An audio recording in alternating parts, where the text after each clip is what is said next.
Have you ever felt like you had to do everything all by yourself? Maybe you were trying to finish your homework, help at home, and still keep a smile on your face, and it just felt like too much. You might have thought, I can't handle this anymore. Guess what? God never asked you to handle everything alone. In the Bible, Jesus says, "Come to me, all who are weary and burdened, and I will give you rest."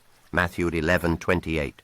That means when life feels heavy, you can come to him and find peace. But what does it really mean to rest in God? Let's explore together. Resting doesn't mean doing nothing. When God created the world, he rested on the seventh day.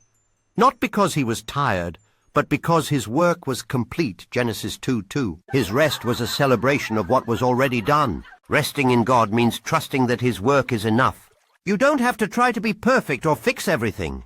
Just like God finished creation, Jesus finished the most important work, saving us on the cross. Think about it. When you finish a puzzle, do you keep adding pieces that don't fit? No! You rest because the picture is complete. That's what it's like to rest in God's finished work. Resting means trading burdens. Jesus didn't say try harder. He said, come to me. When you come to him, it's like trading your heavy backpack for his light one. Imagine carrying a backpack full of rocks. Worry, fear, pressure, and sadness. It's heavy, right? Now imagine Jesus standing next to you saying, let me carry that. When you hand it to him, he gives you peace and strength instead. Resting in God means you don't walk alone. He walks with you. Resting means trusting his provision. When the Israelites were in the desert, God sent manna, bread from heaven, every single day, Exodus 16:4. They didn't need to store it up or worry about tomorrow because God always provided. In the same way, resting in God means trusting that he'll take care of tomorrow too. You don't need to panic about what's next. God's already there. Question: have you ever worried about something that worked out in the end? That's a little picture of how God provides. Resting means staying peaceful in trouble. Sometimes resting in God means waiting calmly while he fights for you. When the Israelites were trapped at the Red Sea, Moses told them, the Lord will fight for you. You need only to be still.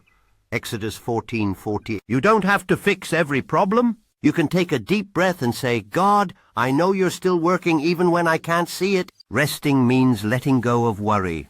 1 Peter 5:7 says, cast all your anxiety on him because he cares for you.